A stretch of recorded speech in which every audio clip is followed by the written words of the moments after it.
Bienvenue dans ce nouvel épisode de Réussir sa vie, le podcast du développement personnel et professionnel. Aujourd'hui, un invité spécial, donc un interview de Thomas Veillet, qui est un ancien trader en equity, qui a travaillé à New York et qui aujourd'hui est devenu auteur, je crois qu'on peut le dire, n'ayant pas peur des mots, avec un nouveau livre qu'il a publié il y a quelques semaines en fait. Il y a quelques semaines, ouais. Wall Street à genoux, donc C'est un roman, il n'y a pas d'expérience personnelle, mais c'est un pur roman qui sort complètement, en grande partie de mon imagination, on va dire. Ok, donc Wall Street à genoux de Thomas Veillet, un interview en fait que j'avais envie de faire aujourd'hui par rapport à un parcours très inspirant. Donc il y a eu pas mal de changements dans sa vie, quand on peut se dire que finalement être arrivé trader à New York sur le marché des equity, eh bien ça peut être vu comme un succès, comme une réussite en soi, finalement comme un d'une certaine manière, ouais, je pense. D'une certaine manière. Et puis j'aimerais qu'on revienne sur ce parcours. Alors sans trahir aucun secret, eh bien avec Thomas, ça fait des années qu'on se connaît, puisque je crois que ça remonte à 34. Ouais. Ça ne nous rajeunit pas. À l'époque, on était jeunes et vieux. Maintenant, on n'est plus que Exactement. Enfin, surtout toi. Donc, 1987, effectivement, on s'est rencontrés avec Thomas dans une autre vie pour moi et pour lui, puisqu'il s'agissait de la banque. On travaillait tous les deux dans une grande banque. Et Thomas, donc, tu es devenu trader, en fait, le rêve pour grand nombre de personnes.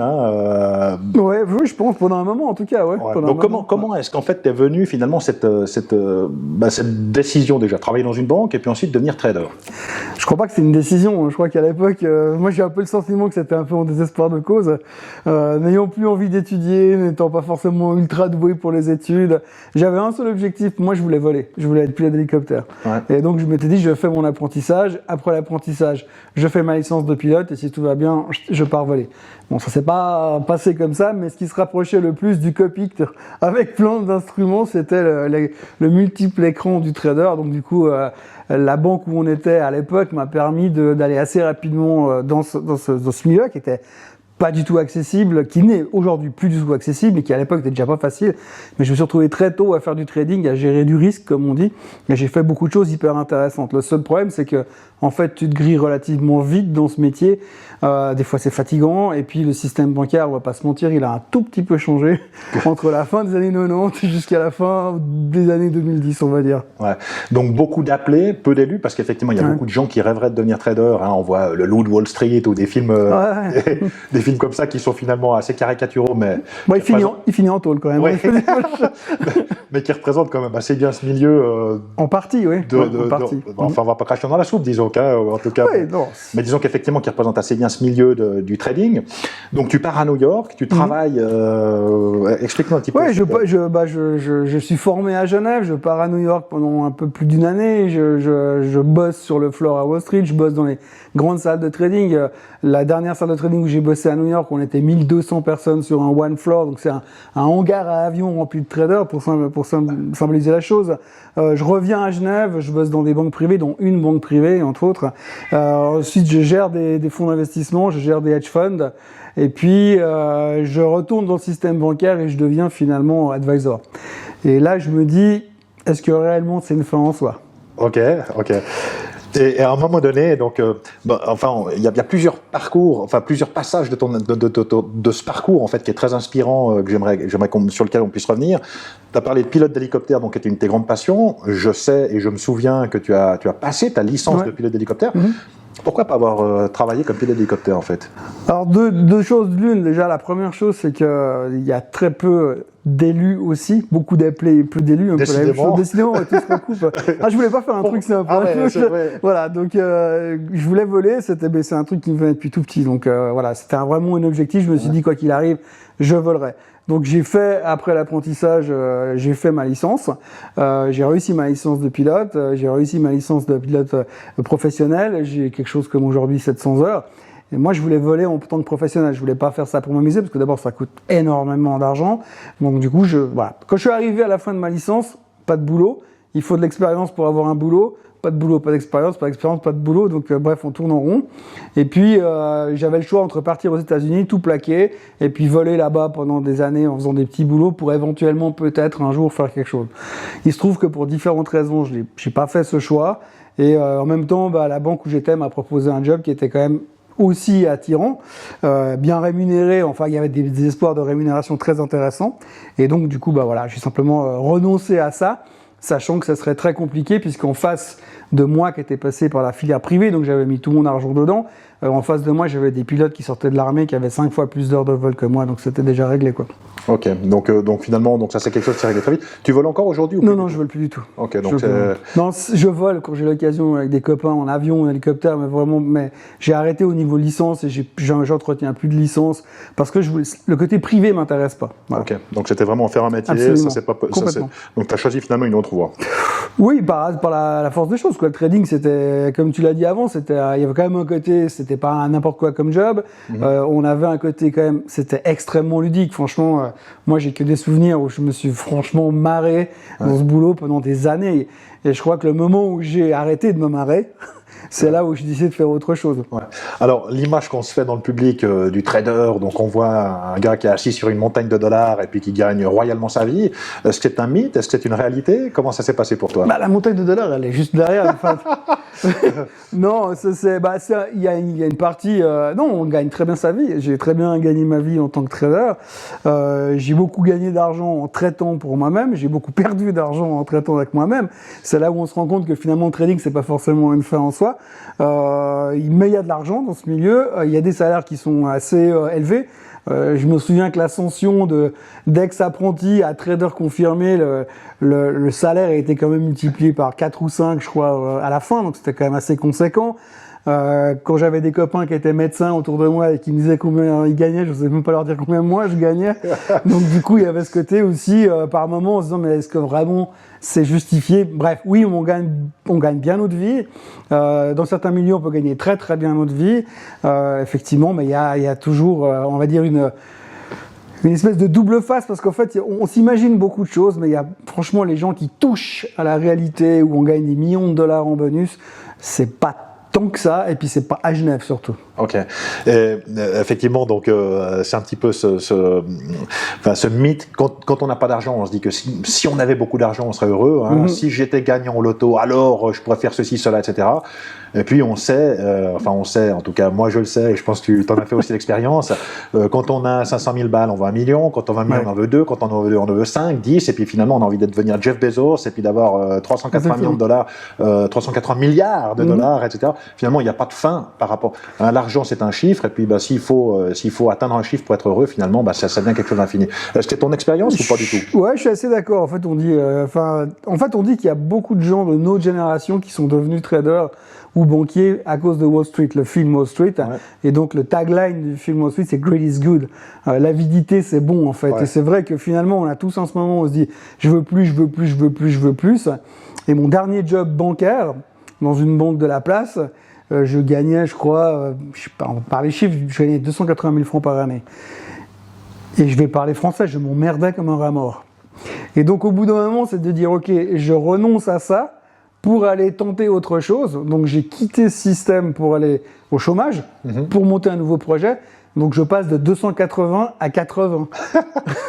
Ça fait un petit coup de frein là. Ça fait un petit coup de frein. Ça a fait aussi un petit coup de frein à mon ex-femme qui a dû changer, revoir sa pension à la baisse aussi.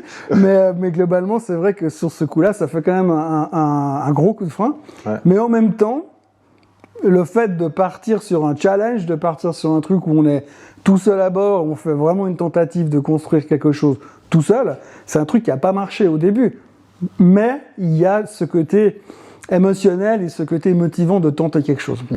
Donc effectivement, on va venir là-dessus plus précisément tout à l'heure. Il y a un parcours, un moment, disons, dans ton existence où d'un coup, tu as été attiré par l'écriture. Hein. Je crois que c'est quelque chose qui t'a toujours beaucoup attiré. Ouais, et puis, à un moment donné, où tu te dis quoi, tu es dans ce milieu bancaire et tu te dis, j'ai envie de partager quelque chose. En fait, je me rendais compte que, si on veut bien, quand on lit la littérature financière, là aussi, il n'y a pas d'autre terme pour dire c'est ennuyant au possible. En plus, c'est technique au possible. En plus, il est clair que le système veut faire croire aux gens que c'est très compliqué de faire de la finance, donc on rajoute des termes et on complexifie la matière. Et moi je me dis, je pense qu'on peut raconter la finance d'une manière plus décontractée, plus décalée, plus simplifié, plus vulgarisé. Et je crois que le terme qui s'est assez vite appliqué à mon style, c'est vulgarisation. Et donc j'ai commencé à raconter les marchés tous les matins avec un email en disant bah voilà, je vais vous raconter ce qui s'est passé la veille à Wall Street, ce qui s'est passé la veille sur les places de bourse mondiale, mais avec des mots faciles, avec des termes faciles, et si possible, si en plus vous arrivez à sourire pendant que vous lisez, bah c'est encore mieux. Donc j'ai commencé à écrire comme ça un rapport, on va dire, journalier pour mes collègues de bureau, qui s'est rapidement transformé en les collègues des collègues des collègues, une liste d'emails où on était 900 à un certain moment. Ouais, donc 900, donc un rapide succès à une époque, rappelons-le, où on était loin des réseaux sociaux, de la diffusion. C'était tout début. Ouais, donc tout début. Donc en fait, ça devient rapidement un très bon succès. Ouais. Et puis là, il se passe un petit truc où ça ne plaît pas forcément. Parce qu'en fait, au début, la tech, d'abord, moi, je suis de 1971, donc c'est l'année de nos 50 ans, plus ou moins. Et aujourd'hui, je me disais, mais moi, la technologie, j'étais vraiment minable, j'avais pas la maîtriser à la souris, et donc j'envoyais mes commentaires par email. Donc mon adresse email c'était thomas.veillet le nom d'une banque. Et puis la banque en question rapidement se dit non mais le mec il est en train d'utiliser nos emails pour envoyer des trucs alors que c'était pas du tout mon job. Et donc là on me dit non, il faut que tu arrêtes. C'était pas du conseil financier. C'était pas du conseil, je racontais des histoires. En fait, c'est ce que je fais depuis 15 ans, je raconte des histoires. Je raconte l'histoire de la finance. Et donc je racontais des histoires. Je ne faisais pas de recommandations, mais derrière il y avait le nom de la banque, il y avait des sous-entendus. On était au début de la prise de pouvoir du compliance dans le système bancaire. Et donc du coup on m'a dit attention. Donc là t'es convoqué. Aux ressources humaines? Non, directement chez le boss du département, en fait. Ok, et puis dis donc... Il me dit, mais t'as pas le droit de faire ça. En gros, c'est pas ton job, t'arrêtes tout de suite. Ok, et t'es payé pour bosser, donc si t'arrêtes, t'es plus payé parce que tu te fais foutre dehors, donc t'arrêtes Donc t'as arrêté, donc j'arrête du jour au lendemain. Ok. Pas le choix. Mais avant d'arrêter, il y a mon côté rebelle qui dit, je vais quand même aviser mes lecteurs que j'arrête. Ok. Donc je dis, la banque a décidé, parce que c'était une vraie décision de la banque, a décidé que je ne devais pas continuer, donc j'arrête aujourd'hui. Et là, levée de bouclier d'une partie des lecteurs, qui contacte directement la personne qui m'avait dit arrête. Et la personne me dit mais comment t'as pu dire ça? J'ai dit mais j'ai juste dit la vérité. Tu m'as dit d'arrêter, j'ai arrêté. Donc j'ai fait voilà. Et donc levée de bouclier, les gens se sont énervés. Ouais, pour une fois qu'il y avait un truc qui était bien, vous demandez d'arrêter, vous avez vraiment rien compris. Enfin bref. Malgré tout, on m'avait dit d'arrêter, donc j'arrête. Problème, c'est que j'étais devenu addict. J'avais pris goût à l'écriture, j'avais pris goût à cette liberté d'expression. Il faut dire que à l'époque, j'étais relativement timide, et donc du coup, ça me permettait de me... Je me souviens pas de toi comme quelqu'un de timide. Donc je donne... non, quand même, j'ai beaucoup changé. Mais je me décoince à ce moment-là. L'écriture, c'était ma psychothérapie, donc je me dis, j'arrête pas d'écrire. Mais comment je peux faire? Donc, je vais sur Internet. À l'époque, il y avait un truc qui s'appelait les blogs. Tout le monde pouvait avoir une page, raconter ce qu'il voulait sur Internet. Et donc, je crée un blog où j'invente un avatar qui s'appelle Morning Bull. Et qui va me suivre et qui me suit encore aujourd'hui, qui est mon surnom, mon abréviation. Mais à l'époque, je crée un gars qui s'appelle Morning Bull, que personne connaît, et j'écris la même chose. Sauf que je le publie sur un blog qui était à l'époque sur la Tribune de Genève. Et ça devient, en l'espace de quelques semaines, le blog le plus lu de la Tribune de Genève, sauf que personne ne sait qui est derrière. Ok. Et je fais ça pendant 3 ans, grosso modo. Le trafic explose. Et en plus, le côté anonymat fait que les gens se disent, mais qui c'est? Alors, il y avait les premiers lecteurs qui se disaient, il y a quand même beaucoup de similitudes. Et il y a ceux qui ne savaient pas. Et donc, c'est qui ce gars? Et il y a eu plein d'anecdotes autour de ça où les gens se disaient, et j'ai rencontré quelqu'un une fois dans une soirée qui a dit à tout le monde, oui mais c'est moi, Morning Bull, face à moi. Et donc moi je pouvais pas l'ouvrir parce que si la banque savait que je continuais, je me faisais virer, donc je disais rien, mais j'entendais ce gars qui disait, oui c'est moi qui suis Morning Bull. Voilà. Et on a retrouvé son corps dans un... c'est ça en fait. Non mais je l'ai croisé une fois dans la rue, c'était assez drôle. Plus tard, quand j'ai eu fait mon coming out, quand je l'ai croisé dans la rue, c'était assez sympa. Le changement de trottoir était assez intéressant. Mais non, j'ai simplement... au bout de quelques années, j'ai dit, moi j'en ai marre. Et donc toujours dans la même banque, un jour j'ai annoncé que finalement, c'était moi. Et étonnamment, il n'y a pas eu de sanction. Je pense qu'en fait, il y avait une telle popularité à ce moment-là que si en plus ils me foutaient dehors, c'est contre-productif. Il y aurait eu quelques comptes soldés. Voilà. Donc il y a eu, je crois que la personne à l'époque qui était responsable de ça, elle a dû faire un peu la théorie des 3 singes. J'entends rien, je vois rien, je dis rien. Et donc du coup, on a continué comme ça. J'ai continué à faire mes trucs en passant sur cet avatar pour changer de banque. Pour finalement quitter le système bancaire parce que j'avais, en guillemets, pris trop goût à la liberté d'expression. Donc ce mot qui revient, la liberté, avoir envie de voler, c'est la liberté, écrire, c'est aussi avoir cette liberté de ton qui aujourd'hui est très souvent contestée dans le milieu de l'entreprise où on te dit, écoutez, c'est comme ça, puis pas autrement, puis vous dites ce qu'on vous dit, puis vous sortez pas des clous, quoi.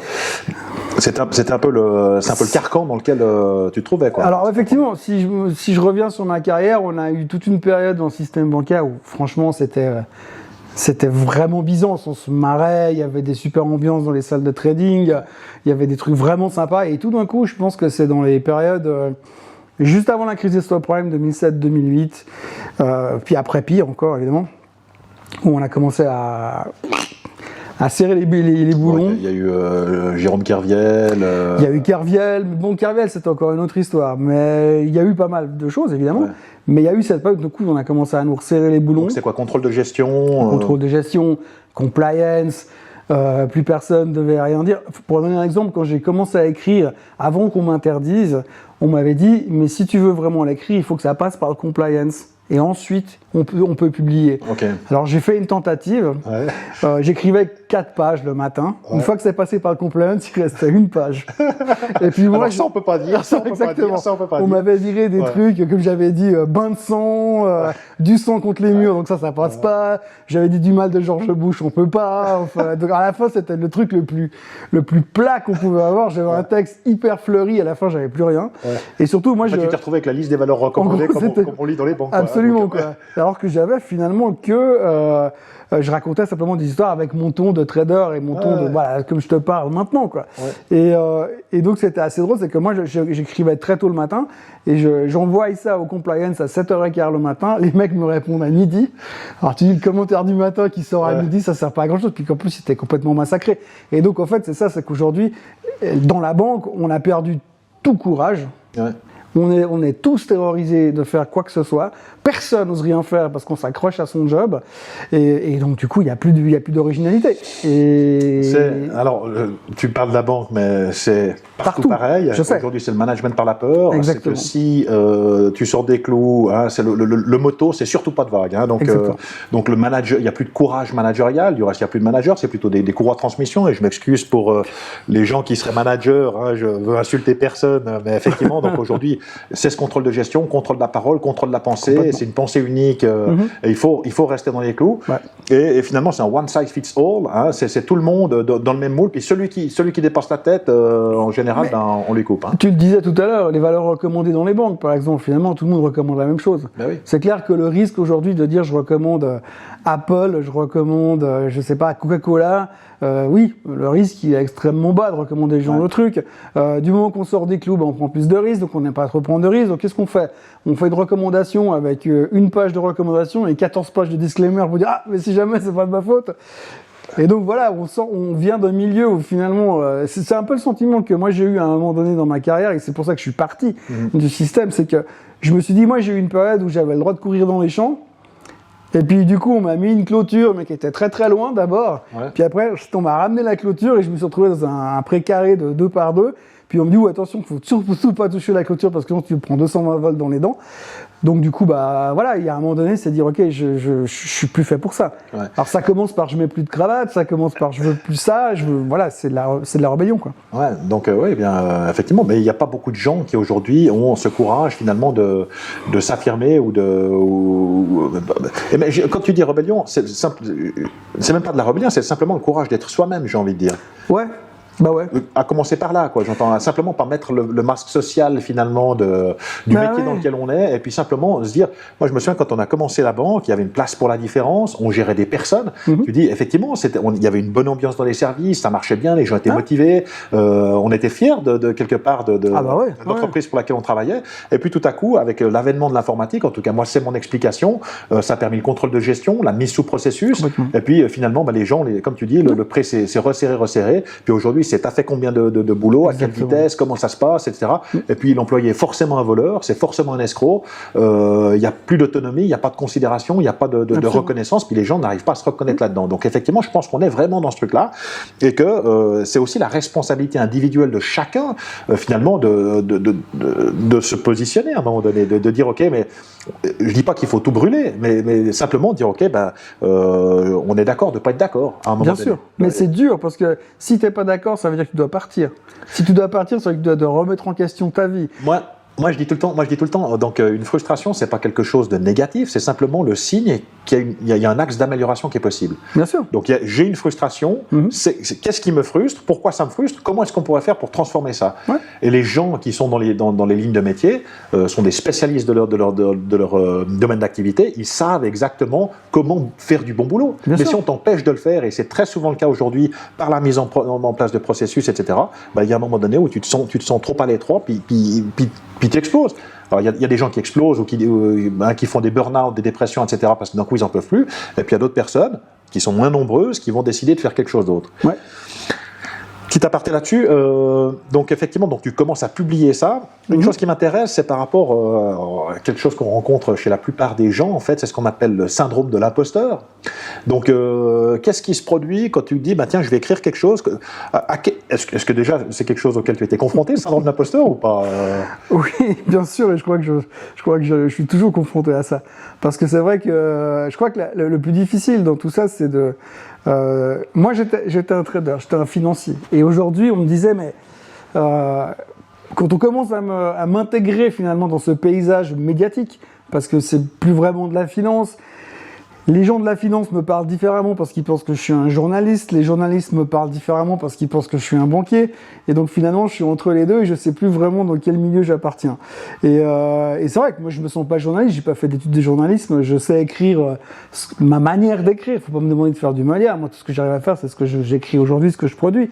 Et c'est vrai que de ce côté-là on se dit mais qui suis-je, où vais-je, dans quelle étagère? Et je rencontre des gens à ce moment-là qui sont des journalistes, pour ne pas la citer, Mireille Zaki par exemple, et quand tu parles à une Mireille Zaki qui est une journaliste, même si elle vient aussi du domaine bancaire à la base, tu dis oui, c'est quand même pas le même niveau, est-ce que j'ai vraiment le droit de discuter avec elle? Et puis finalement, tu crées un dialogue avec ces gens-là, tu commences à te sentir un petit peu à ta place, puis tu prends une place, et puis il y a un moment donné, tu doutes, puis après tu dis ouais, mais je suis pas plus con qu'un autre.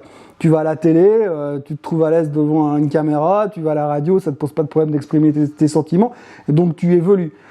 Mais aujourd'hui, j'ai de nouveau le syndrome de l'imposteur parce que j'ai écrit un bouquin, et je me dis, mais je suis... Donc c'est quoi? C'est la peur de comment est-ce que le livre sera reçu? Qu'est-ce que les gens vont penser? Est-ce que cette peur du jugement, finalement, Oui. Non mais en fait c'est même pas une peur du jugement parce que j'imagine, alors plus tu as de lecteurs, plus tu as de gens qui te suivent, plus tu as de gens qui te détestent, ça va de pair. Tu peux pas être... Moi j'adorerais que tout le monde m'aime, mais je sais que c'est pas possible. Ah bon? J'adorerais. Et d'ailleurs je pense que si je devais faire une thérapie ce serait là-dessus que j'aurais travaillé, mais c'est vrai sur le fait on dit mais j'adorerais que tout le monde aime ce que je fais. Et je me rends compte effectivement, et je me rends compte depuis tout ce que j'écris, si je peux avoir 10 000 personnes qui me lisent, 10 000 personnes qui me disent c'est super ce que tu fais, j'en ai un qui m'écrit pour dire t'es un tocard, je mets 2 semaines pour m'en remettre.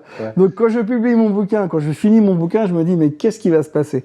Comment ça va être reçu? Comment les gens vont percevoir? Je suis pas Joël Dicker, je suis pas Guillaume Musso. Pas encore. Je sais pas. Joël Dicker, ça a aussi publié un premier bouquin. Ah oui, il faut commencer par quelque chose. Par la même, Oui. Mais comment est-ce que tu te détermines, je suis écrivain, je suis auteur? Je pense qu'effectivement, quand tu as des choses à dire, et visiblement tu as des choses à dire, puisqu'il y a quand même, 450 pages. 450 pages, etc. Donc visiblement, tu as des choses à dire. Moi, j'aimerais te dire une chose, et pour nos auditeurs, je pense qu'il va vous intéresser aussi, c'est que on peut prendre l'exemple de Roger Federer. Roger Federer, il y a des gens qui l'adorent. numéro 1 mondial, son tennis extraordinaire, etc. Je pense que personne ne peut critiquer cette chose-là. Mais il y a des gens qui le détestent. Bien sûr. Et il y a des gens qui détestent Roger Federer, alors on se dit, mais finalement, il ne s'agit pas de sa personnalité, de ce qu'il est, de ce qu'il projette, etc. et tout, mais disons de sa capacité à jouer au tennis. Et j'avais un autre exemple par rapport à Gladiator, hein, Gladiator, le film qui est un peplum que je trouve génial, fantastique. Si tu vas voir les critiques de Gladiator, il y a des gens qui disent, waouh, c'est le meilleur film de ma vie, et puis de coup, il y a des gens qui disent, nul, archi contre, les acteurs n'ont aucun charisme, ils sont nuls, et ça. Donc en fait, tu te rends compte que quoi que tu fasses dans la vie, de toute façon, il y aura des gens qui vont dire, je me suis emmerdé en lisant ton bouquin. Il y en a d'autres qui vont dire, putain, c'était fabuleux, je me suis retrouvé, c'était extraordinaire. Et quelque part, personne ne peut faire l'unanimité. Donc, Non, mais c'est clair. Moi, je pense, aujourd'hui, je suis pas du tout à ça. La question, c'est que je m'étais dit, ok, moi, je pense que si je vends 100 bouquins, je me sentirais comme un auteur. Okay. Bon, je suis à 3000. Donc ça va, c'est bon, j'en suis, hein, ça va. Ouais. Oui, non, après, je suis en train d'écrire le deuxième. Donc, alors. Non, mais oui, mais tu prends, je pense que le syndrome de l'imposteur, il vient quand tout d'un coup, on te légitimise. Quand on t'invite à la télé ou à la radio pour parler de ton bouquin, on te dit, ah ouais, là, quand même, quoi. Donc, on te crédibilise. Après, il faut accepter le fait que tu es, voilà. Moi, je l'ai écrit très vite, je l'ai sorti très vite, j'ai fait je fais beaucoup de choses très, très vite, en fait. Et voilà. Mais c'était, il y a un moment donné, en fait, quand les choses commencent à marcher, moi, ça fait depuis 2009 que je suis indépendant, et j'ai ramé, j'ai eu des années très très difficiles, j'ai des années c'était compliqué, j'ai plusieurs fois, j'ai été bien, je vais retourner mettre mon CV dans une banque, peut-être il y en a un qui voudra de moi. S'il vous plaît, monsieur, s'il vous plaît. J'ai pensé. Reprenez-moi. J'ai fait, et je me suis fait rejeter à chaque fois. Bon, il faut dire que à la fin de ma carrière bancaire, j'ai mis les choses très au clair. J'ai fait une lettre de démission qui a circulé sur les réseaux pendant un moment tellement c'était violent. Donc c'est clair que là, je pense que le moindre responsable du personnel dans une banque à Genève, il en a entendu parler. Et donc moi, je suis persona non grata. Et c'est vrai que j'y ai pensé plusieurs fois. Et depuis 4 ans, tout d'un coup, 3 ans, ça commence à cartonner. Enfin, ça va vraiment très très bien. Il y a plusieurs raisons à ça, il y a plusieurs choses qui se sont mises en place dans ma vie. Ça a mis du temps pour se mettre en place, mais aujourd'hui ça va très bien. Ça fonctionne. Tout d'un coup, les gens s'intéressent plus à moi. Vendre des commentaires boursiers, c'est invendable. Mais tout d'un coup, vendre de l'intérêt, vendre du trafic. Et aujourd'hui, maintenant, je fais de la vidéo avec Swissquote. Qu'une banque suisse comme Swissquote qui a le vent en poupe vienne me chercher pour dire bosse avec nous et qu'on puisse le faire et qu'aujourd'hui ça cartonne aussi. Donc aujourd'hui un petit coup de pub, on peut y aller quoi. J'entends c'est tous les jours. Tous les jours vers 10h, je publie une vidéo là aussi sur les marchés financiers, assez décalée où je réponds aux questions, je parle des marchés, je donne des idées d'investissement et je suis sponsorisé par Swissquote, c'est sur la chaîne YouTube Swissquote Suisse. Et du reste, je crois que tu as reçu un award. Oui, on a passé. Moi j'ai commencé début septembre 2020 et en une année on a récupéré 10 000 followers. Je tourne entre 3500 et 4000 vues par jour. Il y a une vraie communauté qui s'est créée autour de ça. Et tu as reçu un prix de YouTube en fait, parce que j'ai passé les 10 000. Combien 10 000 abonnés. 10 000 abonnés. 10 000 abonnés. Donc en fait, il y a 3 chaînes YouTube chez Swissquote. Ils ont créé la chaîne allemande, la chaîne anglaise, qui sont plus anciennes que la chaîne suisse romande, entre guillemets. Et moi, je suis arrivé en dernier, j'ai rattrapé tout le monde et je suis passé devant. Ça, c'est ma victoire personnelle. Il y a 3500, 4000 vues par jour. Et il y a surtout cette crédibilité, c'est qu'aujourd'hui, finalement, les gens se disent, mais ils t'ont engagé, ils bossent avec toi. Et finalement, en étant indépendant, en ayant tout envoyé balader, en jouant le côté complètement décalé, en jouant le mec, et je fais des vidéos le matin, j'ai un bonnet sur la tête, j'ai une casquette sur la tête, je mets zéro complexe, j'ai fait des shootings, je suis dans la piscine pendant que je parle des marchés boursiers. Donc voilà, c'est les gens ils te crédibilisent, ils te disent bon le gars, d'abord il sait à peu près de quoi il parle, deuxièmement il est là tous les matins. Ça fait 1 an que je fais des vidéos tous les matins, sauf le week-end, mais ça fait tous les matins à 10h, je publie, que je sois en vacances, je sois pas en vacances. Depuis les vacances, je publie des vidéos, la même chose, plus court, des formats différents, mais ça permet aussi de voyager et puis de faire les choses un peu plus dynamiques. Et on est sorti de ce carcan où aujourd'hui, on se dit oui, la banque, c'est ça, costard, cravate, 2 couleurs pour les cravates, 2 pour les chemises, 1 pour les costards. Et on est passé à autre chose. La tenue de croque-mort. Complètement. Et comme tu le disais très justement, je crois qu'aujourd'hui, la liberté, la possibilité de faire ce que tu veux, comme tu veux, quand tu veux, où tu veux, mais ça n'a pas de prix, vraiment. C'est ça. Et effectivement, je rebondis sur ce que tu dis. Effectivement, ce que je trouve dommage aujourd'hui, c'est qu'effectivement, on mette les gens dans un moule, dans une boîte, qu'on veuille absolument les contraindre, au lieu de les laisser s'exprimer, d'exprimer cette créativité. Aujourd'hui, le one size fits all, je pense que ça n'intéresse plus personne. Aujourd'hui, les gens, ils ont besoin d'authenticité, ils ont besoin de se reconnaître aussi dans les gens qui vont suivre. Se dire, mais c'est un mec qui est comme moi, il a des idées, il ose, etc. Je pense que les gens ont besoin de business model aussi, d'avoir des références de gens qui ont osé faire le pas, et puis de se rendre compte qu'effectivement, on ne va pas disparaître dans les entrailles de la terre, et puis que c'est terminé, mais qu'au contraire, on a chacune et chacun cette possibilité de faire des choses qui correspondent à cette personne qu'on est, qui correspondent, qui nous permettent de nourrir ses valeurs. Moi, je suis comme toi, la liberté, c'est quelque chose d'extraordinaire. La liberté de ton, c'est aussi quelque chose d'extraordinaire. De ne pas avoir un boss qui dit non, tu as le droit de dire ça ou de dire ça. Non, j'ai envie de dire ce que je pense, j'ai envie de dire qui je suis, j'ai envie de faire ce que j'aime. Et effectivement, d'un coup, le matin, quand tu te lèves, il n'y a pas la même énergie quand tu es dans quelque chose qui te donne du plaisir que quand il y a quelque chose qui te contraint, quoi. C'est clair. Moi, je commence à travailler en général vers 4 heures du matin. Plus les années passent, plus 4 heures, c'est tôt. Et c'est vrai que je pense que si tous les matins, je devais me lever en disant bon, alors tu as un cadre à suivre et puis tu dois rester dedans, puis que je pouvais pas me permettre ces écarts de délire par moment, où le fait de dire bah tiens, je vais faire ça depuis le bord de la route, le milieu de la forêt, ou puis aujourd'hui je fais complètement autre chose, je deviendrais fou. Mais je pense que je suis parti parce que je devenais fou. Et donc 4 heures du matin, c'est bien que tu en parles parce que ça fait des années que tu te lèves à 4 heures du matin. Ça a été quoi le leitmotiv finalement de te lever à 4 heures du matin? Parce que c'était du travail en plus que la journée de travail qui allait suivre. Donc qu'est-ce qui a été ce leitmotiv? Qu'est-ce qui t'a donné cette énergie de te lever le matin en fait? Bon, la chose que j'ai appris, c'est que quand tu communiques avec les gens et qu'en face de toi, tu as un public, entre guillemets, tous les jours, c'est que tu leur dois la régularité. Donc soit tu commences en disant je fais une fois par semaine, mais tu t'y tiens. Puis moi, j'ai fait tous les jours. Donc j'ai dû m'y tenir aussi. Donc moi, ce que je voulais être, que je voyais le matin quand je recevais les emails de mes contreparties bancaires ou de mes clients, je recevais, ça vient par ordre d'arrivée. Donc si tu envoies un commentaire à 6h30 ou à 7h le matin, tu es en haut de la liste. Si tu envoies un commentaire à 10h quand il y a déjà eu 30 commentaires avant, personne ne te lit. Donc moi, je voulais être le premier. Donc au début, je me levais à 6h. Après, j'écrivais tellement qu'il fallait que je me lève plus tôt. Donc c'était 5h. Puis après, c'était 4h. Puis après, c'est pas possible. Après, c'est le temps plus. Quoi. Après, ça devient compliqué. Non, parce qu'aujourd'hui, c'est vrai que moi, je dors 5 heures par nuit, grosso modo. Donc, je me couche vers 11h, 11h30. Je me lève à 4h du matin. Moins, ça devient vraiment compliqué. Alors, ce que j'entends aussi, ce qui te caractérise, j'ai envie de dire, c'est vraiment cette passion. Tu fais les choses par passion. Donc, et pas seulement la finance. Je crois que tu as une deuxième passion, c'est tout ce qui est sport mécanique, en tout cas automobile. Là aussi, un beau succès où tu es chroniqueur en fait pour Bilan, où tu fais des chroniques auto, moto, enfin auto surtout. Ça c'est pareil, c'est comme tu l'as dit très juste, je crois que la passion. Je suis pas à la base, je suis pas un passionné de voiture, mais je suis plutôt un motard. Et donc un jour, je commence à écrire un article pour rigoler sur une moto, en particulier la Triumph Scrambler 900 pour pas la citer, qui était la réplique futuriste en fait de la Grande Évasion avec Steve McQueen. Et j'appelle ça la Grande Évasion, et je le publie sur mon site investir.ch, et ça devient l'article le plus lu de l'année. Tu te dis, je fais de la finance tous les matins, et ce que les gens ils viennent voir, c'est les articles sur la moto. Bref, de fil en aiguille, j'ai commencé à faire des articles sur les voitures et les motos, je me suis fait engager par Bilan pour faire des chroniques, et donc là... Comment t'expliques ça en fait, d'un coup que Bilan, dont finalement c'est pas le core business non plus, la voiture, vienne te chercher pour... Ah non, là j'ai mis le pied dans la porte. Là, c'est pas pareil. Là j'ai mis le pied dans la porte. Donc t'as défoncé la porte en fait. Non, mais en fait, alors j'écrivais déjà pour Bilan pour les chroniques financières, d'ailleurs j'écris toujours pour eux pour les chroniques financières. Et puis, je me rends compte qu'il n'y a pas de chronique auto. Et Bilan est quand même un magazine qui est moitié luxe, moitié sport, moitié loisir. C'est plus vraiment un magazine financier au sens propre. Et je vais voir la rédactrice en chef, Mireille Zaki, à nouveau, et je lui dis à l'époque, mais pourquoi t'as pas des chroniqueurs automobiles?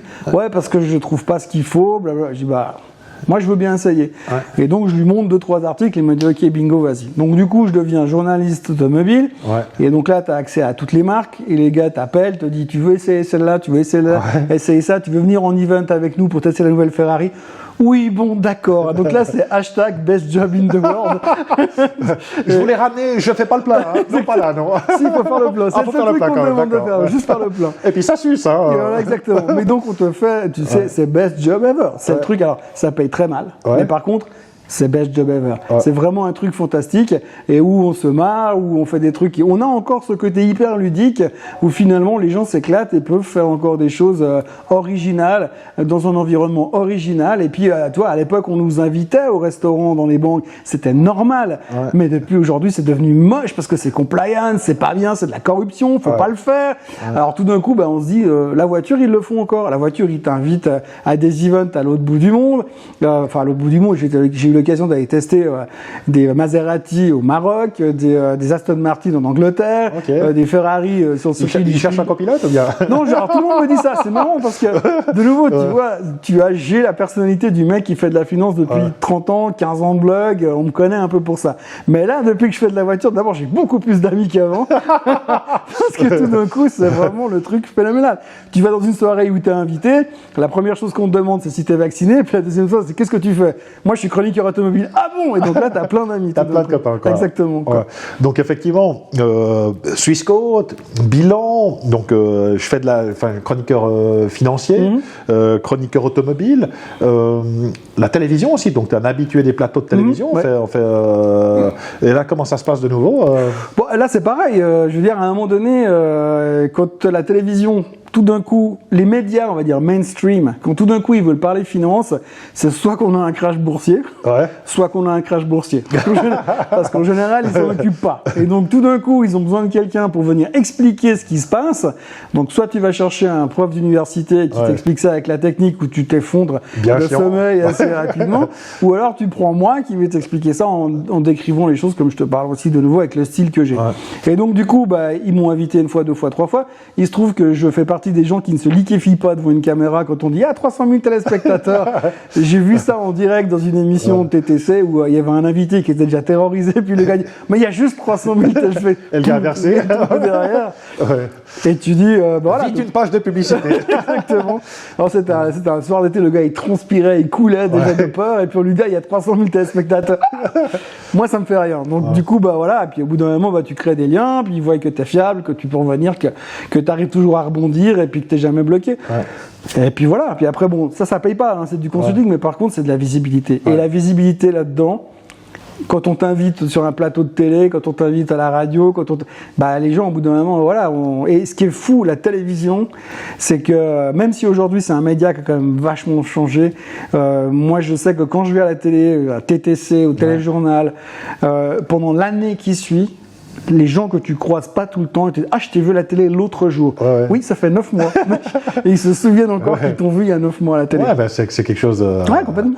À l'époque, t'étais pilote d'avion dans les années 60, 70, t'étais un dieu, t'étais une star. Aujourd'hui, passer à la télévision, c'est plus compliqué que de monter dans un avion, quoi. Exactement. Donc, c'est encore quelque chose de mythique. Absolument. Il y a encore ce côté, parce que tout le monde n'y va pas, et voilà. Mais bon, là, c'est le multitask moi j'ai découvert il y a quelques années le côté slasher, puisque quand j'ai quitté le système bancaire, je me disais moi je voulais faire un job, je voulais gérer un fonds, je voulais monter une boîte de gestion de fortune, je voulais un job. Et puis, je me suis rendu compte que c'était compliqué dans la finance. Quand tu veux être indépendant, c'est pas simple. Soit tu as des gros clients qui mettent beaucoup d'argent, mais sinon c'est compliqué. Et donc j'ai découvert le concept du slashing aux États-Unis, c'est-à-dire découper en tranches. Et donc ces gens-là se disaient, j'ai 5 jobs, 6 jobs, et puis je cumule mes jobs. Et donc moi j'ai commencé, et c'est là où quelque part j'ai commencé à m'en sortir, c'est que j'ai commencé à faire plusieurs choses. J'écrivais pour là, j'écrivais ici, je faisais des conseils là-bas, je faisais de l'advisory là, j'avais plusieurs trucs. Aujourd'hui, j'ai 14 jobs différents dans le mois. Certains me prennent 10 minutes, d'autres me prennent 3 heures. Voilà, je gère un peu mon temps, mais chaque fois par tranche d'heure, ils me rapportent tous quelque chose, et c'est ce qui m'a permis de survivre, de continuer et puis de continuer à avancer. Et c'est vrai, tu parlais de revenus tout à l'heure aussi, c'est vrai que je suis passé d'un revenu de banquier, de directeur de banque à quelque chose de très loin de ça. Et aujourd'hui, je pense que j'ai bien récupéré sur le chemin. Mais par contre, je suis pas encore revenu à ce que je gagnais en tant que directeur de banque à l'époque. Mais par contre, qu'est-ce que je suis bien à côté. Par contre, qu'est-ce que j'ai du plaisir, qu'est-ce que je m'amuse, qu'est-ce que je me sens bien. Oui, bien sûr. Donc effectivement, moi, je travaille beaucoup avec mes clients justement sur ces choses-là, donc de reconnecter avec ce qui fait du sens pour nous, avec nos motivations intrinsèques, pour simplement nourrir nos besoins, cette personne qu'on est.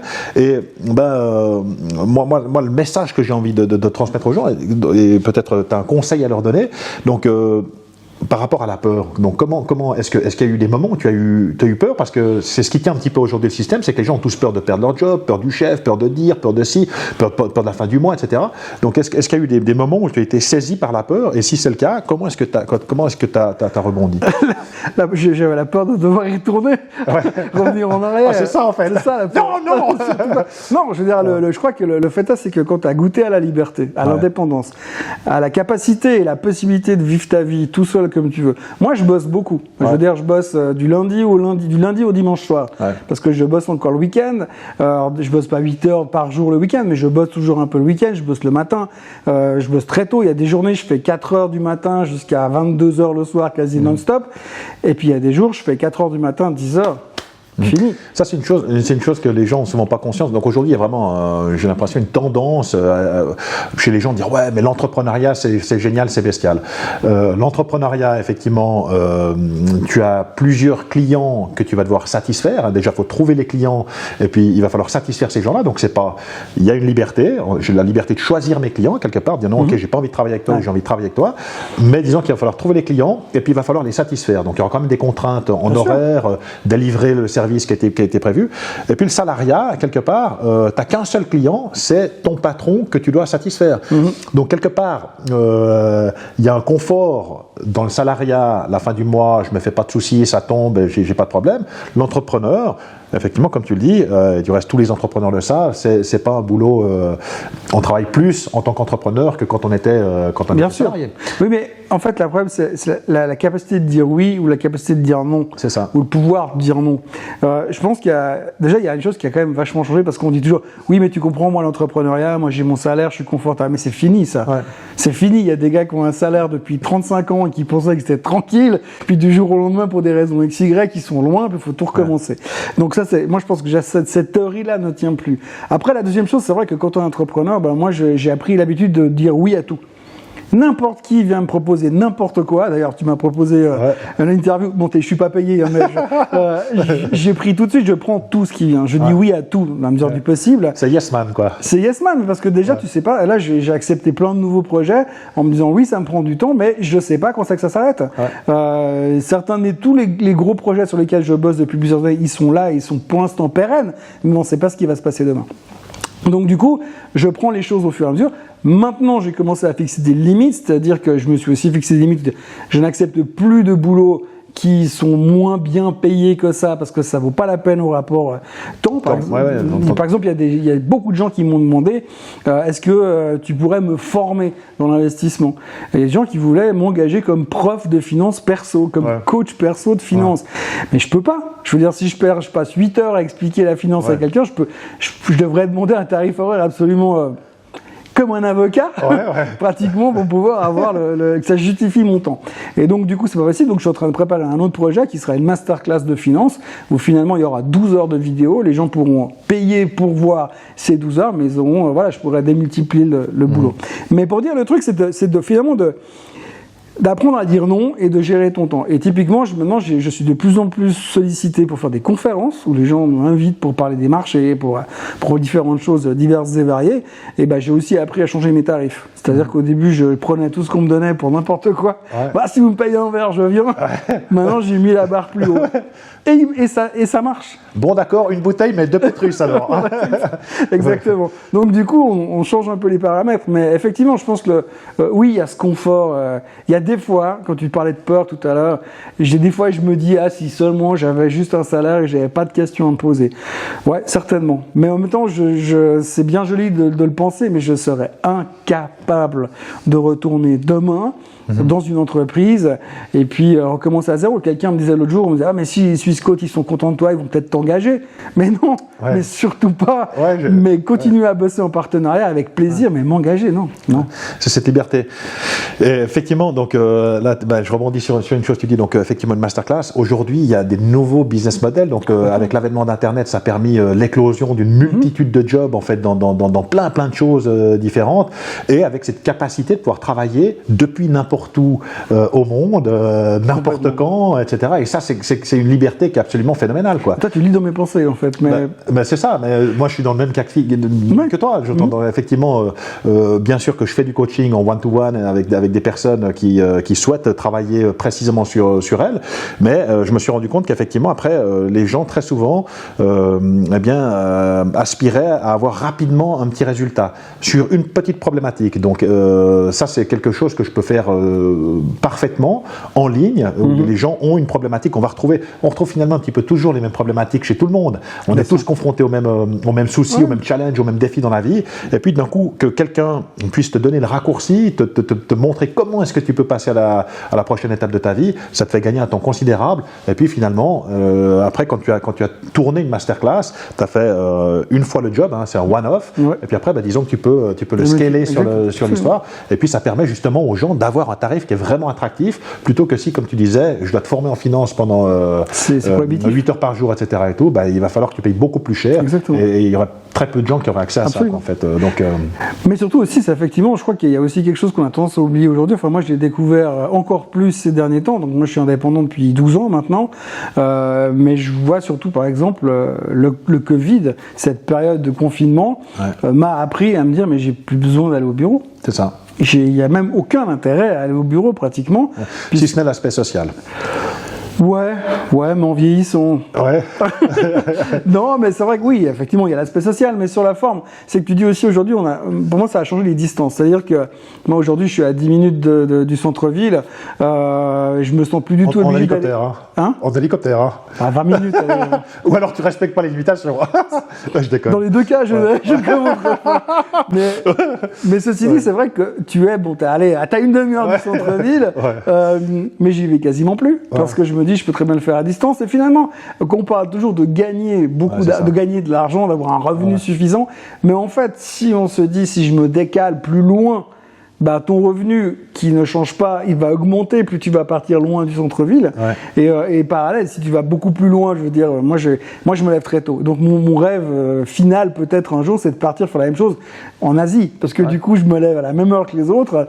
La vie est moins chère et tu vis ta qualité de vie par exemple. Au hasard, par exemple. Et c'est une solution où tu dis mais pourquoi pas, parce que finalement aujourd'hui, moi j'ai un studio, que mon studio il soit là-bas où les gens savent pas où je suis fondamentalement. Un studio d'enregistrement. Je précise. Un studio d'enregistrement, oui. Tu ne vis pas dans une boîte en carton. Non, c'est pas un studio d'enregistrement, je précise.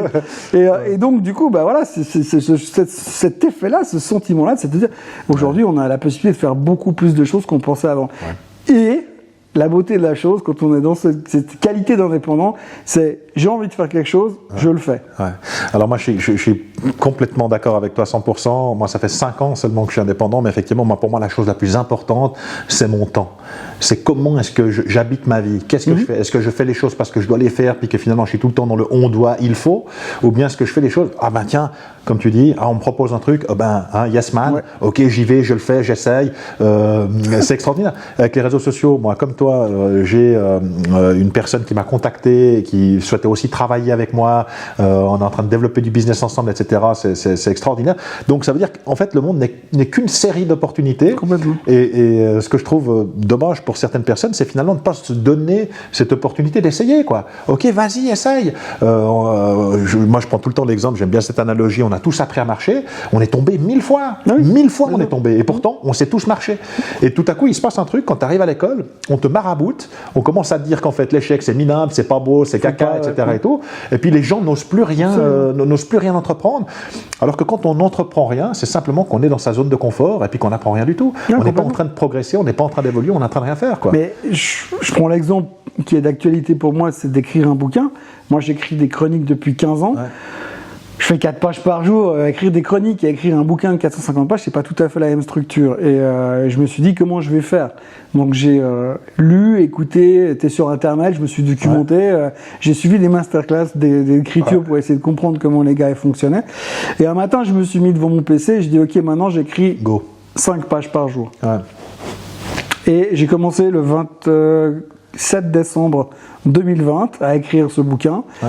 Et le 24 février, j'avais écrit 450 pages. Voilà. Parce que je faisais mon boulot classique, j'arrêtais, bam, je me mettais sur mon bouquin et j'écrivais. Et puis bon, après, je pense que j'ai un peu de talent sur ce côté-là, parce que c'était relativement facile pour moi. Mais donc, du coup, j'ai pu finir quelque chose assez rapidement. Et puis, je me suis dit, bon voilà, mon but, c'était d'écrire un bouquin. Et d'abord, je l'ai fait pour moi, sans aucune attente. C'est ça. Et je me suis dit, je vais en vendre 100. Voilà. C'était mon objectif. Mais j'avais pas d'attente spécifique, j'avais pas de target, il n'y avait pas de mode d'emploi. Mais des fois, bah voilà, t'essayes et donc, ça marche. Donc là, plus de 3000 exemplaires vendus pour l'instant. Wall Street à genoux de Thomas Veillet, pour quelque chose on le trouve où, ce bouquin, en fait donc c'est de l'auto-édition. Ouais. Donc du coup, on peut l'avoir sur tout ce qui est Kindle, Kobo, via les plateformes classiques. On peut le commander sur n'importe quelle plateforme, il te l'imprime à la demande au fur et à mesure. Moi, j'en ai quelques-uns en stock encore. Alors le plus gros problème, c'est qu'effectivement, je me suis laissé déborder par les commandes, parce que j'ai eu beaucoup de commandes, et aujourd'hui, je suis en train de les expédier au fur et à mesure, mais c'est pas évident de gérer. Donc quand tu commandes sur Amazon, c'est toi qui envoies derrière? Non, alors Amazon, ils l'envoient eux-mêmes directement derrière, mais moi, j'ai eu beaucoup de précommandes, et donc là, je suis encore en train d'envoyer toutes les précommandes des gens qui ont commandé il y a déjà 2 mois en arrière, et voilà, donc c'est c'est un vrai business. Là, j'ai appris, parce que j'ai été débordé par le succès, donc on va pas se plaindre. Effectivement, bon, moi, ce que je trouve génial, c'est qu'effectivement, toi, dans ton parcours, et c'est pour ça que je trouvais très inspirant ce parcours, je trouve que c'est un exemple en fait pour les uns et les autres, parce que tout à coup on se rend compte que dans la vie il va y avoir des obstacles, que oui, la vie c'est pas du point A au point B en ligne droite, mais qu'en fait ça fait des hauts et des bas. Tous les entrepreneurs savent ça, hein, d'un coup ça marche, il y a des échecs, il y a des revers dans ce qui se passe, et puis d'un coup devenir un auteur, publier son roman, je crois que tu as une expérience là-dessus où effectivement tu peux soit aller voir des maisons d'édition, et puis les mecs reçoivent des centaines et des milliers de manuscrits qu'ils n'ont même pas le temps de lire, etc. Donc tu as très peu de chances que ça marche, à moins d'être connu, quoi. Ouais, déjà connu, quoi. Et puis toi tu as choisi une autre voie, tu t'es dit ok, ça marche pas comme ça, donc si je prends à gauche, ça va pas marcher, je prends à droite, auto-édition, donc c'est toi qui a permis finalement de pouvoir publier ce complètement. Le truc qui est assez intéressant en fait dans la littérature aujourd'hui, le fonctionnement du système, parce que du coup là aussi on apprend beaucoup de choses. Moi je savais pas comment ça marchait, mais en gros quand tu es auto-publié, donc quand tu t'occupes toi-même de tout, quand tu arrives à un certain nombre de bouquins vendus, en général les grandes maisons d'édition commencent à s'intéresser à toi. Veille. Et quand tout d'un coup tu as suffisamment de bouquins vendus, ils te tombent dessus, ils disent bon, nous on reprend ton bouquin, on le refait, on le package et puis on fait la deuxième étape. Donc en général au-delà de 5000 bouquins vendus, il y a des chances que les choses bougent.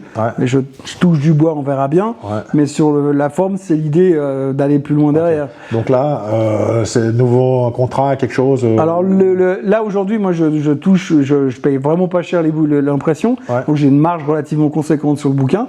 En revanche quand je vais le jour où j'aurai un éditeur, alors là par contre ma marge elle va baisser. C'est comme la Migros quoi. Exactement. Donc, la seule différence c'est qu'aujourd'hui j'ai un potentiel d'en vendre 5000 tout seul, mais si demain tu signes chez un gros éditeur tu peux en vendre 50 000 ou 100 000 juste par le marketing.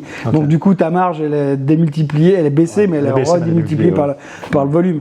Et puis l'avantage c'est que comme moi j'en ai 2 qui sont dans les cartons, qui arrivent, après eux ils te payent aussi en upfront, en avance, en te disant on te donne 50 000 francs pour que tu puisses avoir le temps d'écrire ton bouquin, et puis voilà. Et comme moi je produis très vite. Mais surtout prends ton temps, mais non prends pas trop quand même. En général c'est 6 mois et une année apparemment sur ce qui se dit, mais bon on verra quoi. On verra. Et puis alors donc c'est quoi les projets futurs là le numéro 2, là je suis en train d'écrire le numéro 2. Ok, donc il y aura une suite à ce... Il y a une suite là-dedans. Il y a une suite. Alors c'est une suite sans être une suite, parce qu'en fait on peut très bien lire ce bouquin et pas être frustré par rapport à ce qui se passe après. Il y a un complément derrière. On pourra lire aussi le deuxième sans forcément connaître la première partie. Donc c'est pas non plus un truc où si te manque un des deux tu peux pas le lire. Il y a un troisième en préparation dans un complètement autre monde avec d'autres personnages dans un autre secteur. Ça se passe partiellement dans la finance, mais il y a un autre qui va se passer principalement dans les voitures de collection. Ok. Pour l'instant, ça reste dans les domaines de confort, dans les zones de confort. Masterclass, développement du compte Instagram, qu'on continue à faire de la vidéo avec Swissquote. En fait, tout ce que j'ai commencé, j'arrête rien. Donc, il y a ce que je fais et plus ce que je rajoute à côté. Il y a un moment donné où le temps n'est pas extensible non plus, donc comment tu vois ça? Justement, j'ai appris à gérer un agenda. J'apprends, je vais pas dire j'ai appris, je suis en train d'apprendre parce que j'ai toujours tout fait un peu à l'improvisation et au fur et à mesure. Et aujourd'hui, c'est devenu juste important de gérer un agenda, de savoir ce que je dois faire et comment je dois le faire. Et même là, je me rends compte, effectivement, le temps n'est pas extensible. Donc il faut optimaliser le temps, être discipliné, être organisé pour que ça fonctionne. Pour que ça fonctionne. Il y a peut-être un moment donné où je dirais là je peux plus. J'ai atteint un stade où je peux plus. Mais encore une fois, on revient toujours à cette espèce d'obsession de l'entrepreneur, c'est de dire je peux pas dire non parce que si je dis non, qu'est-ce qui va se passer le jour où il y a plus rien? Donc voilà. Mais pour l'instant, je fonctionne à la passion. Le jour où il y a plus de passion, tout ce que je fais aujourd'hui me passionne. Le jour où il y a un truc qui me passionne plus, j'arrêterai. Tout simplement. Okay. Pour conclure, on arrive un petit peu au terme de cet entretien. S'il y avait quelque chose que tu ferais différemment aujourd'hui dans ton parcours, ou est-ce que tu ne changerais rien ou... C'est difficile de changer, j'aurais fait les choses différemment, peut-être à l'époque où j'ai renoncé à voler, je serais peut-être allé quand même, je dis toujours que si demain on vient me chercher pour aller voler, je repars si demain, voilà, exactement. Attendez, j'arrive, justement. Mais après, faire des choses, non, tout ce que, franchement, quand je fais le bilan, je me dis, j'ai 50 ans, quand je vois tout ce que j'ai fait, tous les trucs que j'ai fait, ça va. Je veux dire, je me sens pas du tout avoir l'esprit étroit, d'avoir été coincé dans le même boulot depuis 35 ans et d'être complètement frustré, gris et aigri. Donc non, j'ai pas envie de changer grand chose. Il y a quand même un truc que je dois quand même dire, c'est que effectivement, il y a des moments dans la vie où finalement il y a des choses qui changent. Un aha moment, comme on dit. Hein. Ouais, je sais pas comment faut dire ça, mais moi j'ai eu une période de ma vie où j'étais indépendant et j'avais quelqu'un qui avait tendance à me contredire sur tout ce que j'avais envie de faire. Et donc j'étais très coincé et très retenu dans mes envies et dans mes possibilités de faire. Et j'ai rencontré quelqu'un il y a 3 ans, un peu plus de 3 ans en arrière, qui a complètement lâché la bête, on va dire. Donc ça m'a permis finalement de me lâcher sur des trucs que j'aurais pas fait avant, d'avoir quelqu'un qui croit en toi, quelqu'un qui te soutient, quelqu'un qui te pousse. Et je pense que on a tous besoin à un moment donné de être seul et indépendant, c'est bien, mais d'avoir quelqu'un qui est derrière et puis qui te dit ouais mais moi j'y crois, t'as raison, vas-y. Et depuis je crois en toi, vas-y, voilà. C'est bon, ouais, génial, etc.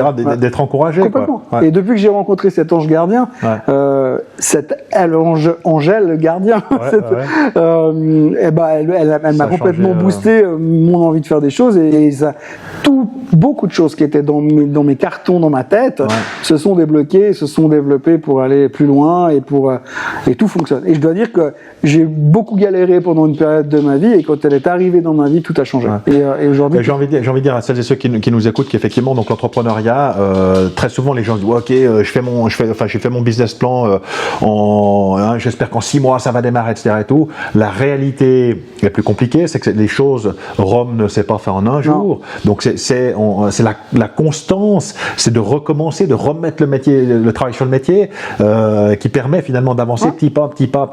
Et effectivement, si on est bien accompagné, si on est bien entouré aussi avec les gens qu'on fréquente, le mindset est différent. Vas-y, je crois en toi. Cette capacité à se remettre en question, dire ok, là ça n'a pas joué, mais qu'est-ce que je peux faire différemment la prochaine fois pour continuer, etc. et tout. Je pense que c'est vraiment des choses qui transforment. Complètement. Et puis à la longue, c'est la loi des séries. Chaque nombre rapproche d'un oui, j'ai envie de dire. Ouais, bien sûr. Et puis je pense que il y a le concept du never give up. C'est un peu le truc bateau, mais je crois que faut jamais renoncer. Je pense qu'on a tous des compétences. Faut juste trouver sa voie. C'est clair que pour certains c'est plus compliqué. Mais moi je pense qu'il y a mon père me dit, c'est pas lui qui a inventé la citation, mais mon père me disait toujours si tu fais de ta passion ton métier, t'auras jamais besoin de travailler. Steve Jobs. Voilà. C'était donc lui. Tu es le fils de Steve Jobs. Non, j'ai pas dit ça. Sinon je serais peut-être peut-être pas là d'ailleurs. Enfin, bon. Mais non, mais je pense qu'effectivement c'est assez juste quoi. Quand t'es passionné et puis qu'un truc t'éclate à fond, moi tout ce que je fais, je m'éclate quoi. Je veux dire, et je pense que ça se voit. Et que ce soit dans l'écriture, que ce soit dans la vidéo, que ce soit dans tout ce que je fais aujourd'hui, bah, je me rends compte d'ailleurs que si ça m'éclate pas, c'est très très vite ennuyeux. Moi, je m'ennuie très rapidement.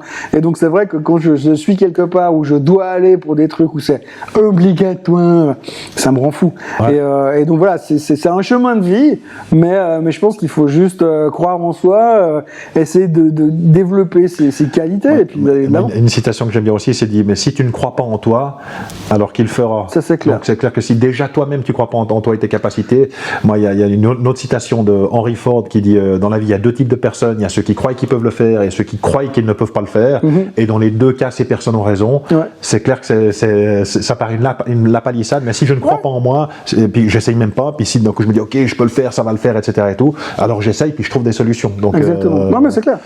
Si t'as, avant peut-être qu'on se quitte, si tu as un conseil à donner à nos auditeurs, à des gens qui auraient envie de se lancer, etc., ou qui s'ennuient dans leur vie, ou qui ont envie de passer à la prochaine étape, ce serait quoi? Franchement, c'est difficile parce que je crois que c'est du cas par cas. Mais je pense que on a tous une envie, on a tous un truc qu'on aimerait faire. Moi, il y a un truc que j'aimerais faire aujourd'hui. J'aurais voulu être pilote d'hélicoptère, ça n'a pas marché. J'ai voulu être trader, ça a fonctionné. J'aimerais être écrivain. Et aujourd'hui, même si j'ai l'impression que j'ai fait beaucoup de choses et que ma vie fonctionne. Tu dis j'aimerais, je suis écrivain. Je suis en train de mettre. Alors, ouais, je vais reformuler. Je dis que j'aimerais pouvoir vraiment, si toutes mes activités pouvaient être remplacées par juste écrire des bouquins, ce serait le top. Et donc aujourd'hui, à 50 ans, pour moi, j'adore ce que je fais, mais je vais continuer à tout faire en parallèle. Peut-être qu'un jour, je serai juste derrière Joël Dicker. Respect, monsieur Dicker. Juste derrière Joël Dicker. Ou peut-être juste devant. Ou même ex aequo. Et donc, j'aurai cette satisfaction de dire je vis de mon écriture. Et donc, c'est ce côté créatif, finalement, où tu peux tout faire. Et donc, je crois que quelque part, c'est juste de trouver sa voie. Et je pense que, franchement, moi, j'ai toujours fait un truc, c'est que chaque fois que je suis arrivé un matin au bureau en me disant non, je peux pas y aller, c'était le moment de partir. Et je crois que quand vous êtes dans ce genre de moment, il faut juste trouver les ressources pour essayer de vous foutre un immense coup de pied au cul et essayer de trouver autre chose à faire. Alors je sais qu'il y a toujours ce côté financier, ce côté un risque, ce côté comment je vais faire si. Mais en même temps, je sais pas, je m'en suis toujours sorti. Et pourtant, j'ai eu des mois où je savais pas comment ça se terminerait. Mais je m'en suis sorti et puis je crois qu'il faut juste avoir envie et puis chercher cette espèce de Graal qui est la liberté et l'indépendance. Je suis d'accord avec toi. Je me reconnais dans ce parcours-là. Moi, j'ai eu la difficulté à m'extraire du milieu bancaire. C'était quelque chose qui me convenait pas du tout. C'était pas mes valeurs, c'était pas mon truc, etc. Et j'ai remis pas mal de cette frustration à la maison. On discutait avec mon épouse, etc. C'était des choses qui étaient pas évidentes. Et pourtant, en fait, c'est grâce à ça que je suis devenu la personne que je suis aujourd'hui. Parce que c'est ça qui m'a donné l'énergie de me dire, ok, non, j'ai pas envie de passer à côté de ma vie, j'ai pas envie de foirer mon truc, j'ai pas envie d'arriver avec des regrets le jour où je serai au bord du trou. J'aspire à autre chose, etc. Et j'ai décidé de travailler sur moi, et j'ai décidé de comprendre qu'est-ce qui m'arrive, pourquoi ça joue pas. Et finalement, je me suis remis aux études, j'ai fait des formations, et puis au bout de 5-6 ans de formation, ça m'a permis de pouvoir tirer la prise et puis de me lancer aujourd'hui dans cette activité de coaching qui moi me nourrit pleinement, et d'aider finalement les autres à fleurir et puis à se réaliser pleinement dans leur vie, de balayer ces blocages qui nous empêchent d'avancer. Je trouve que c'est vraiment quelque chose qui moi me nourrit et qui me donne du plaisir à me lever tous les matins. Donc je te rejoins parfaitement là-dessus. Exactement ce que moi je pense que le conseil c'est de suivre ses passions, suivre sa voie. Moi j'ai découvert l'écriture. Moi je pense que c'est ça qui m'a. Toi tu parles du coaching. Moi c'est l'écriture. Moi je veux dire l'écriture m'a débloqué plein de trucs. Je disais avant je parlais de psychothérapie. Pour moi demain tu m'empêches d'écrire, je finis à Bel Air. C'est fini. Je veux dire j'ai besoin d'exprimer mes frustrations, mes énervements, mais l'écriture permet de le faire. Et c'est quelque chose qui permet justement de sortir ces choses, plutôt que de rester à ruminer son truc. Oui, puis d'avoir peur. Je veux dire, moi, l'exemple typique de ce que je suis à la base, je disais tout à l'heure, moi, il y a 30 ans en arrière, rentrer dans un magasin, acheter un vêtement, et pour voir des vêtements et ne ressortir sans rien, pour moi, était devenu impossible, tellement j'étais gêné. Donc, j'achetais n'importe quoi, parce que j'avais honte ou j'étais gêné. J'étais tellement timide. Super ta chemise Hawaï. Pour les premiers trucs qui passaient. Et en fait, aujourd'hui, bah voilà, t'as pris de l'assurance, voilà. Et alors c'est non. non, même plus d'ailleurs. Mais c'est vrai qu'il y a ce côté où il y a des choses que tu ne pensais pas pouvoir faire. Et ce que j'aimerais dire aux gens, c'est difficile de trouver un conseil, mais c'est de dire, des fois, on se surprend à faire des trucs absolument incroyables, alors que on n'en pensait vraiment pas être capable. Moi, j'ai été invité une fois dans une université en Belgique pour aller faire une conférence sur le trading. C'était au tout début où je commençais à faire un petit peu ce que je fais aujourd'hui. Et j'arrive là-bas et on me dit vous allez parler à nos étudiants. Université de Mons en Belgique. Je savais déjà pas où était Mons sur une carte. J'arrive là-bas, je me dis c'est une université de village. Je devais être 12 dans le village. Et quand je rentre dans l'aula, ils m'ouvrent le rideau. Il y avait 450 personnes dans l'aula. Et moi j'avais rien, j'avais pas de slide, j'avais pas rien. J'avais un micro et puis j'avais 1h30 devant moi. Et pendant 1h30, je leur ai raconté ma vie de trader, j'ai sorti plein d'anecdotes et c'était génial. Mais ce jour-là, j'ai dû aller puiser dans les trucs parce que la première seconde, c'est dit je vais m'évanouir, il y a trop de monde, c'est trop, voilà, etc. Mais je pense qu'en fait, on serait surpris de voir toutes les ressources que l'être humain est là en soi, sur le fond. Extra, Thomas, on arrive au terme de cet entretien. J'espère que nos auditeurs ont eu du plaisir à nous suivre pendant cette interview. Je rappelle juste donc ton livre Wall Street à genoux, Thomas Veillet, que vous trouvez sur toutes les bonnes plateformes ou par mail ou par mail directement chez toi. Tu veux donner ton mail? investir.ch. @investir.ch. C'est aussi du reste investir.ch, www.investir.ch, c'est ton site effectivement sur lequel tu travailles. Donc merci infiniment pour ton authenticité, pour ce partage en fait, ce retour d'expérience. Je trouve que c'est vraiment un parcours inspirant, intéressant. On se rend compte que dans la vie rien n'est jamais inscrit, rien n'est jamais gravé dans le marbre, c'est jamais terminé. On peut toujours faire d'autres choses. Quand tout à coup une porte se ferme, eh bien ça veut dire qu'il y en a une autre qui s'ouvre ailleurs. Donc je pense que c'est vraiment un bon cas de figure. Donc voilà, merci encore Thomas de m'avoir reçu chez toi. Merci, extraordinaire, j'ai eu beaucoup de plaisir. Avec plaisir. J'espère que vous aussi. C'est tout pour aujourd'hui et jusqu'à notre prochaine communication, je vous dis au revoir tout le monde. Bye bye.